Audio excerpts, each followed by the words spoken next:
用一个细小的钢针将玻璃后面的气球刺破。朋友们，让我们掌声鼓励一下他好吗？哇，非常成功！18星系又称为18般武艺，悬挂起来。朋友们，他的掌声在哪里呢？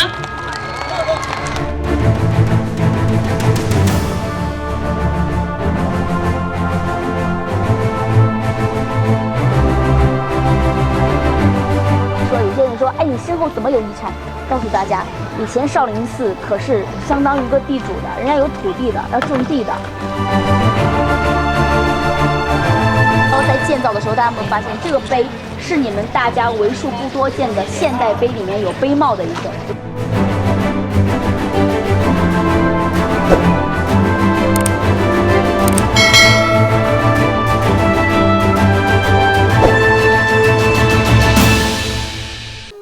来到开封，怎肯错过包空祠？不知道大家知不知道啊？包青天，我们现在所了解到、所看的非常著名的包青天，我们耳熟能详的很多的什么狗头铡啦、斩陈世美啦，其实包拯是宋朝人，而包公的戏呢，却是在元朝兴起的。在后来的数百年间呢，包公审案的故事呢，就被编入了杂剧、南戏、话本、评书、小说，真有其人，但是呢，却变成了后人的穿凿附会，把它变成了一个几乎是没有发生过的事情。包公的戏码的故事，几乎都是朝野文人所编造出来的，加料过的人啊，其实在历史上真正是无加的故事哦。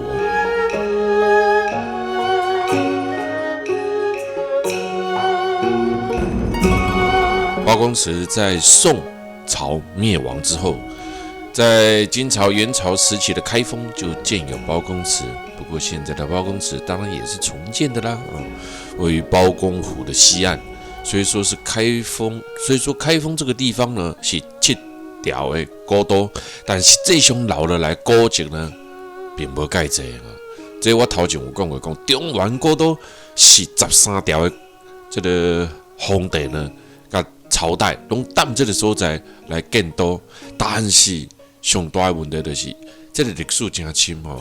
咱所有古装片啦，所有的历史啦，哪有去讲到，甚至百家姓呢，甚至呢，这个中国的开创史啊，我跟你讲哦，洛阳这个地方都少不了它，都是它，几乎所有的一切都来自于它。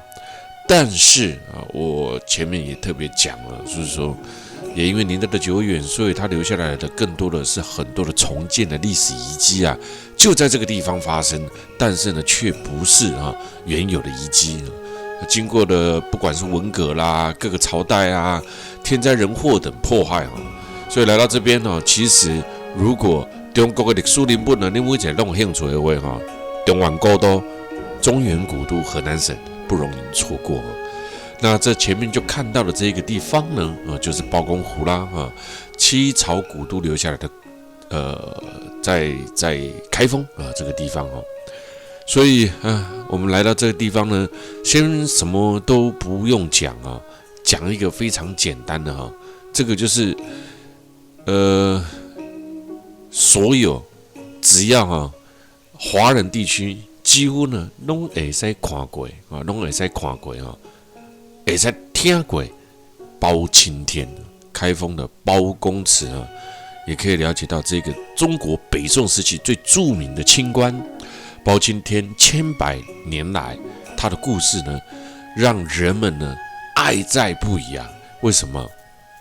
尤其是在乱世，你在时代不好行呢，大家更是觉得呢这种非常清廉的官，在现在几乎是绝迹的啦今元以来，开封就有建有包公祠来纪念这一位先贤纪念中国历史上最著名的清官包拯而建的祠堂奇怪，这个1000年来的历史清官怎么好像只出了一个尤其是在这个如诗如画的那个包公湖旁边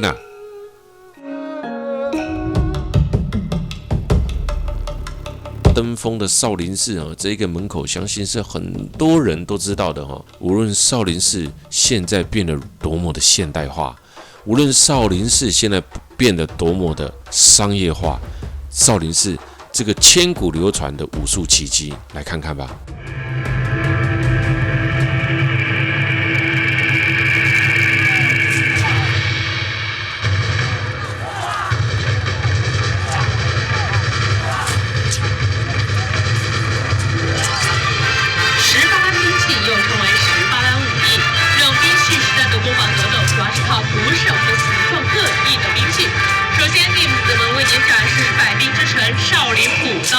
少林朴刀以其大开大合、勇猛泼辣著称武林。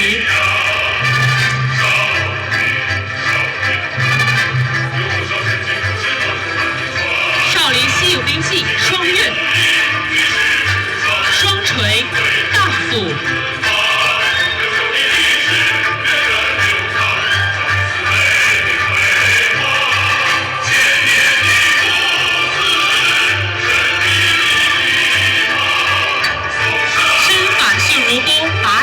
如豆腐，少林双枪。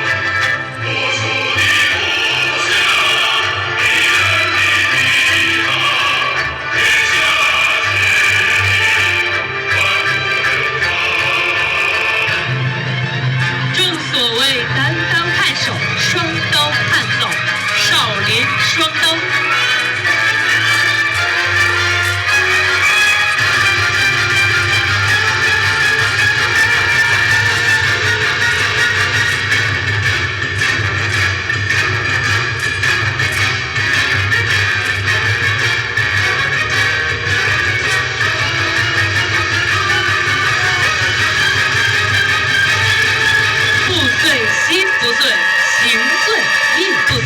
少林最剑。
好，我们的弟子将丹田之气运于右臂，用一个细小的钢针将玻璃后面的气球刺破。朋友们，让我们掌声鼓励一下他好吗？哇，非常成功！朋友们，真穿玻璃呢是一项高难度的气功展。接下来呢，台上这位小弟子将向大家展示少林的软气功——腹部吸碗。首先呢，这位弟子将丹田之气运于腹部，然后通过腹部把这个碗牢牢地吸住，同时倒握。悬挂起来，朋友们，他的掌声在哪里呢？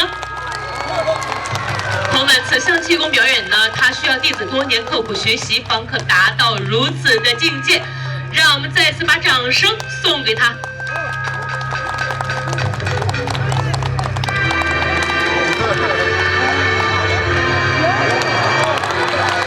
天下武功出少林哈，少林寺啊，很多人对于少林寺来自于电影《电视影集的介绍，不管是华人地区也好，还是讲外国人嘛好吼，是来有真侪武功高强的僧人哦，是中国武术的发展其中一点哦。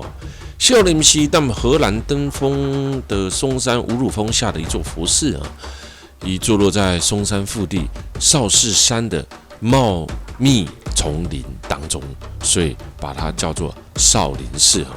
建在北魏19年，太和19年哦。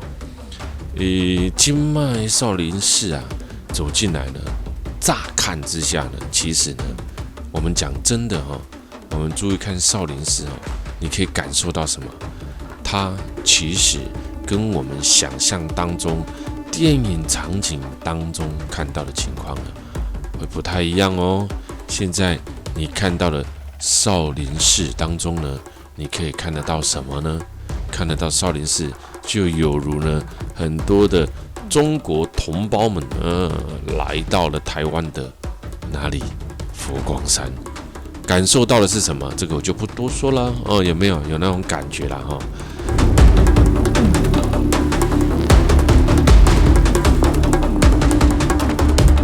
那现在的少林寺呢，已经跟以前当然也不太一样了哈。当然，现在的少林寺当中，轻功、铁砂掌还会哈。曾经有一个外国人哈来少林寺待了2年，他学了什么掌？他学了轻功，他学了什么掌？铁砂掌。他学了什么拳？听说学了划拳跟陪酒哦。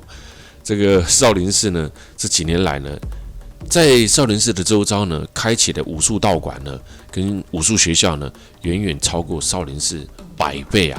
这附近的少林寺附近的这个武术学校多到不胜枚举啊！基本少林寺哈，爱钱呢哈，出家也要钱的呢哈，这个大家没有想到哈。以前与世隔绝的武林圣地，如今变成了旅游中心，到处都是游客。他们看到的橘色长袍的和尚，大部分呢都是来表演用的哈。真正深谙中国的这一种武术传统精神呢，很难见，但是很难说啦哈，非常非常的难说哦。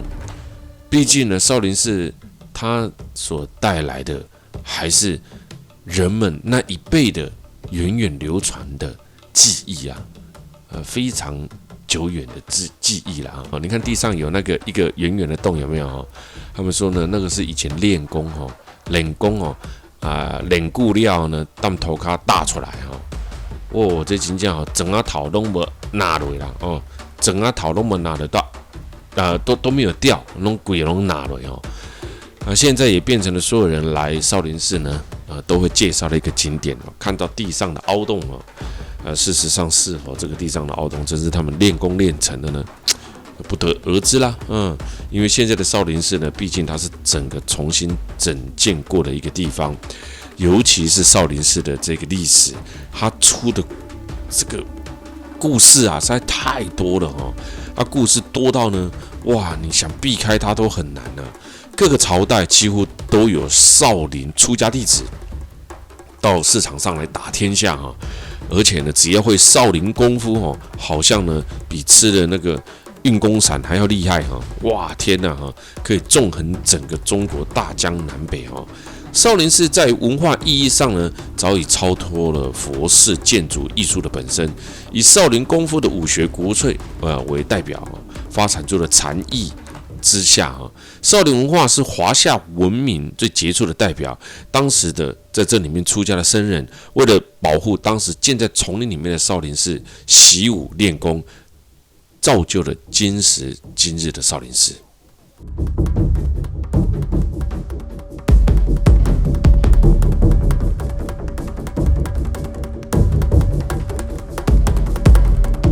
那我们这个塔林什么样的人有资格葬在里面？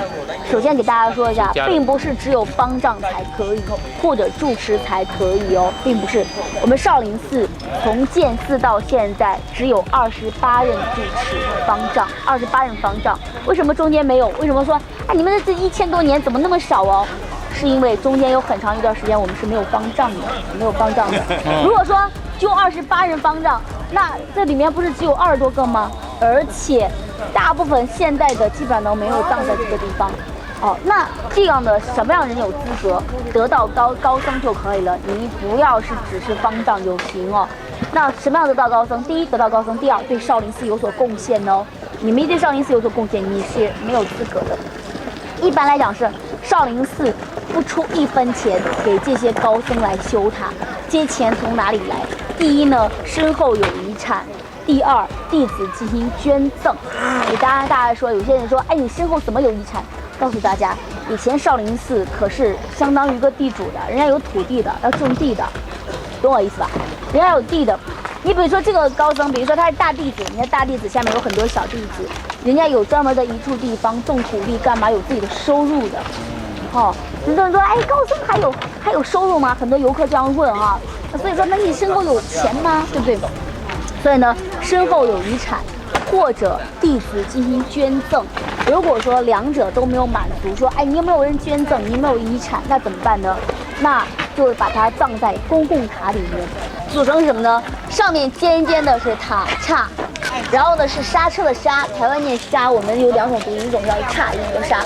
然后呢，中间这个一条棱的，这个叫塔身，下面的这个叫塔基，最下面的叫地宫。所以呢，塔是由这4部分所组成的。这个松岳寺塔是今麦中国很有所留落来上古老的砖仔塔啊。松岳寺塔也在登封在这个里面啊。登封当地的人呢，习惯称它为大塔寺。松山是中国古代建筑最密集的地方，这当中呢有244座的古塔当中，位居长老的地位，被称为华夏第一塔的松岳寺塔，是中国现在最古老的多角形密弹式的砖塔。这个塔呢，以优美的体型轮廓建起来那样，独特的12边啊，12边形的平面啊，我看到没？12边啊，12个边啊，这样子做成的这个高塔哦。它也是在北魏的时期呢，就已经把它建成了哈，距今大概有1500多年了哈。那塔呢就建在寺院的中心，塔的东西边呢，嘛有这个千佛塔甲公佛塔，两边呢拢是回廊哦。但这个所在主要呢，随着少林寺的兴起呢，以前它曾经蔚为一时啊。北魏时期的松岳寺的规模非常非常的宏大啊。武则天也陪同了这个唐高宗来过这里哦，甚至把这个地方改为叫做行宫。担心呢，这个少林寺的兴起了呢，松岳寺就式微了啊。目前呢，它的名气呢也没办法比过少林寺。而且这个所在呢，本身是楼阁式的哈，但松岳寺呢，除了塔刹的部分以石雕之外呢，全部咱那翕到看到无？顶管甲下骹拢用灰黄色的砖啊，甲黄泥，还有一种叫做糯米汁，一层你有没有看到？上下都用灰黄色的砖跟黄泥跟糯米汁，一层一层的粘切而成。塔砖小而且很薄，外口个擦白灰，顶管呢个擦红色的安尼吼，到今仔虽然色褪了来。至今呢，仍完整的没有损坏，你就可以知道以前哦，你们在看这个的时候，其实可以了解到以前古早时阵人的建筑工艺高妙哦。我想咱今麦的建设的物件拢无共哦。但今顶馆呢，也是北宋时间少有的密弹式的建筑。所谓密弹式，就是呢，这个梁跟梁之间的塔身距离很短哦。各层的承担这个屋檐底下呢，都各有一个小窗哦，但都是呢具窗形不具采光，只开一个小孔哦，就是变成了它的塔身距离非常的短哦，然后建筑物把它整个拉高起来，这是非常非常少见的，而且呢它又做成了12角形啊。那这现在呢，看完之后呢，我们马上转过来另外一个叫做法王寺啊，在松山少林寺。有看到不？奇怪哈，我们所有人呢，只要来到了开封啊，想到包青天，来到了登封啊，你就会想到什么？少林寺，有无？所以讲这少林寺不管今时今日的少林寺哈，武术存不存在哈？今时今日的少林寺呢，是不是有如我们在看到的所有的小说一般哈？或者是像看到少林寺就想到什么黄飞鸿啦、李连杰啦，对吧？哈，少林寺真是哈迷人的哈，也是呢全部也在讲外国人哦对中国文化武术的了解就是少林寺了哈。那法王寺呢，也就在河南登封嵩山啊这个地方，中国最早的寺院之一。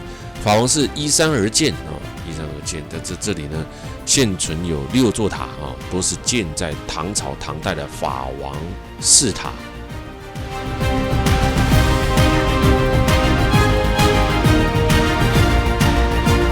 那法王寺相传建于东汉永平14年，是中国最早的寺院之一，比洛阳的白马寺还要晚了3年呢。也有观点认为，印度的高僧当时到达洛阳的时候呢，北魏时黑的其实代表更显他们就住在官方的驿舍啊。后来呢，他们当时呢，这一个要建寺的人嫌洛阳凶差啊，提出在嵩山的太室山下建造寺庙，法王寺呢由此建立。故有人认为法王寺才是中国最早的寺院，比现在大家认知的中国最早的寺院洛阳的白马寺还要早无论如何呢，这个是谁争第一啦？谁争第一的问题1987年这个法王寺呢也重新修建起来过哦。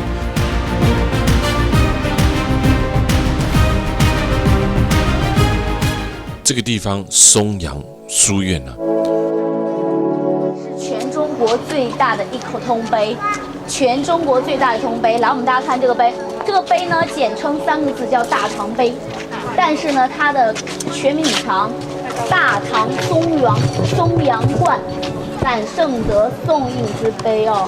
好，那这个碑呢是什么呢？它的干嘛的呢？它是有当时大家应该听说过李隆基吗？有，唐代的皇帝李隆基，对不对？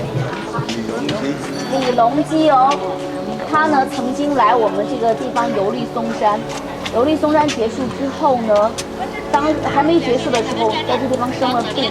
生了病，大家知道以前的交通没有那么发达，对不对？你不能立马去送京城的医院的，没有这样的。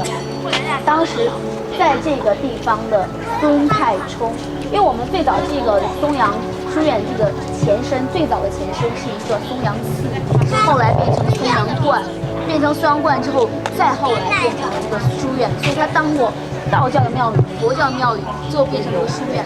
那在唐代的时候呢，是一个松阳观，是一个道观，所以当时孙太冲呢为李隆基呢炼了一个9转剑丹，结果李隆基吃了之后呢，一下子好了，所以当时呢，李隆基呢就要求给他做一个碑在这个地方。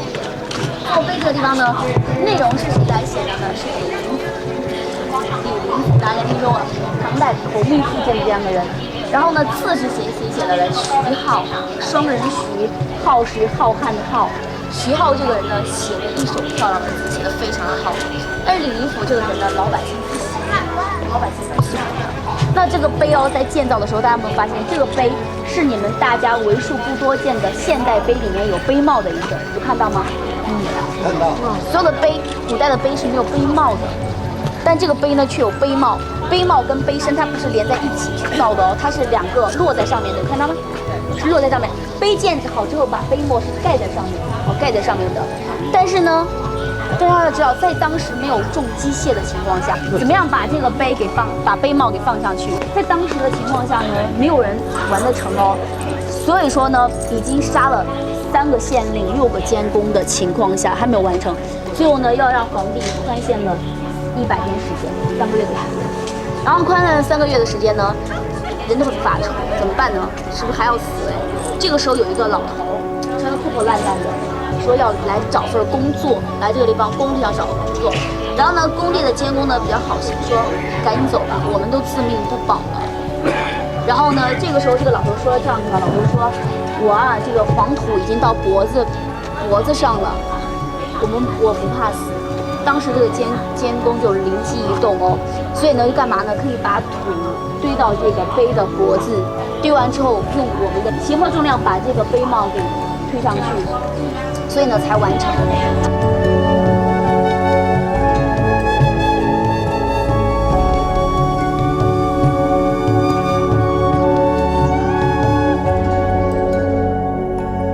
那河南登封的松阳书院地处在松山之阳所以改叫做松阳书院这个松阳书院之前是北魏孝文帝时期的松阳寺北魏时期呢，佛教非常的盛行。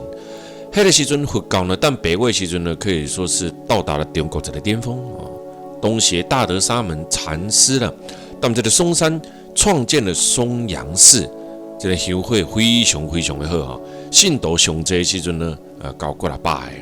你会讲咱过600个哪有算济即马嘛拢过6万个无共啊啦以前甲即马袂比劲当时当西元600几当的时阵呢，隋炀帝为了要得书呢让自己呢炼制呢长生不老的金丹，就是道教了就当时呢就将松阳寺改成叫做松阳观，赐给他作为炼丹跟生活的场所没想到在国外我们可以看得到，天主教被改为伊斯兰教但中国你嘛会使看到，会搞去改成道教所以呢，东西呢寺改成了观让这个石工这个打凿石头的工人就在这个松山上凿了10几个深达好几百公尺的大坑就在里面活了6年